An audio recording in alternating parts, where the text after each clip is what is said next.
Magandang araw!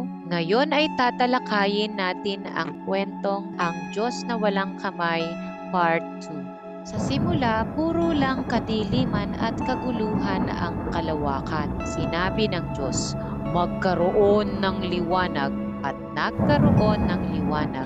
Doon ay lumitaw ang isang bagay na parang isang malawak na nagniningas na ulap na kinabibilangan ng lahat ng mga bituin na nasa langit. Ang buong sansinukob ay nasa ulap na iyon at kabilang sa pinakamaliit na bituin ay ang ating sariling mundo. Ngunit hindi sila mga bituin noon. Gayunpaman ay walang anuman maliban sa liwanag at init.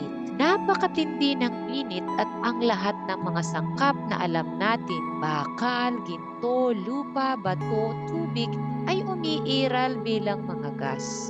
Ang lahat ng mga sangkap na ito, ang lahat ng mga materyales na kung saan ang lupa at mga bituin ay binubuo, ay pinagsama sa isang malawak na nagniningas ng liwanag at init. Isang init na nagpaparamdam sa ating araw ngayon na parang isang piraso ng yelo.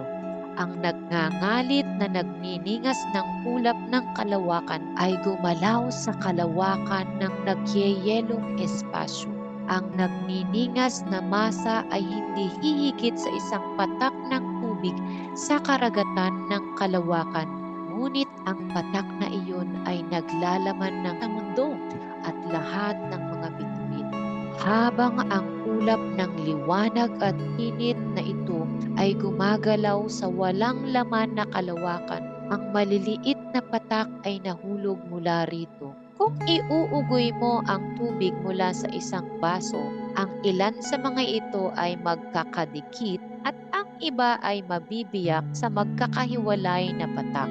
Ang hindi mabilang na mga bituin ay tulad ng maliliit na patak na iyon. Nasa halip na bumagsak ang mga ito ay patuloy na gumagalaw sa kalawakan sa paraang hindi magkikita ang mga ito. Milyon-milyong milya ang layo ng mga ito sa isa't isa.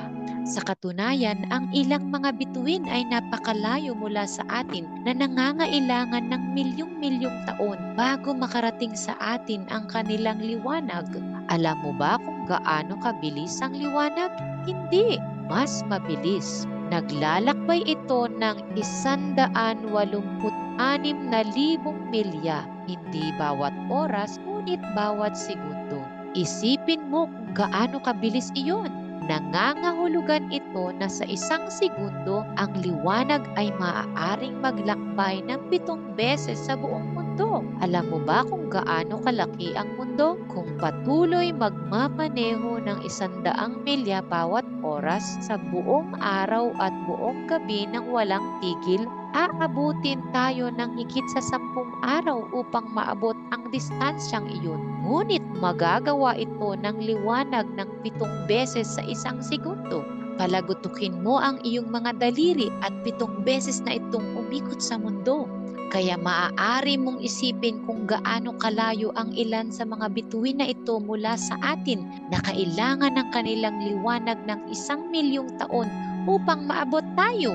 Napakaraming bituin na nakalkula ang mga siyentipiko na kung ang bawat isa sa kanila ay isang butil ng buhangin, lahat ng mga bituin ay magkakasamang matatakpan ang lahat ng mga estado mula Virginia hanggang New York hanggang sa taas na 200 metro. Isa sa mga bituin ito, isa sa mga butil ng buhangin na ito sa libo-libong bilyong butil ng buhangin ay ang ating araw at isa lamang sa 1,000,000 bahagi ng butil na ito ay ang ating mundo.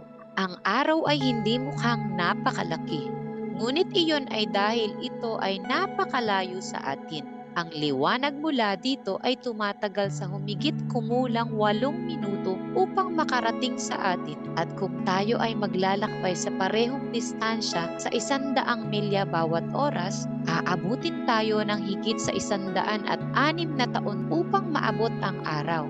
Sa katunayan, ang araw ay 1,000,000 beses na mas malaki kaysa sa mundo. Ang araw ay napakalaki na isa lamang sa mga sinag nito ay maaaring maglaman ng 22 mundo. Nang tawagin ng Diyos ang lahat ng bituin, walang detalyeng hindi niya binalak. Ang bawat piraso ng sansinukob, bawat butil na maaari nating isipin na napakaliit na bagay ay binigyan ng isang hanay ng mga patakaran na dapat sundin.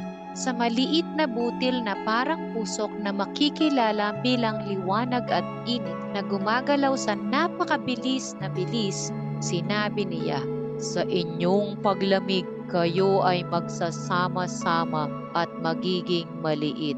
At habang sila ay lumalamig, sila ay gumagalaw ng higit na mas mabagal, palapit ng palapit sa isa't isa at sumasakop ng mas kaunting espasyo. Ang mga particles ay tinawag ng tao na solid, liquid o gas. Ang lahat ng alam natin ay maaaring gas, liquid o solid. At alin sa tatlong estado na ito sa kasalukuyan ay depende sa kung gaano ito kainit o kalamig. Pagkatapos ay nagbigay ang Diyos ng iba pang mga tagubilin. Ang bawat isa sa maliit na particle ay binigyan ng espesyal na pagmamahal para sa ilang partikular na particle at isang espesyal at hindi pagkagusto para sa isang partikular na iba pa. Ang iba ay naakit sa isa't isa at ang iba ay hindi. Tulad ng mga tao, gusto nila ang ilan at tumanggi na magkaroon ng anumang kaugnayan sa iba. Kaya bumuo sila ng kanilang mga sariling grupo. Sa ganitong paraan, ang mga particle ay nagsama-sama at bumuo ng kanilang mga sariling grupo. At diyan nagtatapos ang kwentong Ang Diyos na Walang Kamay, Part 2.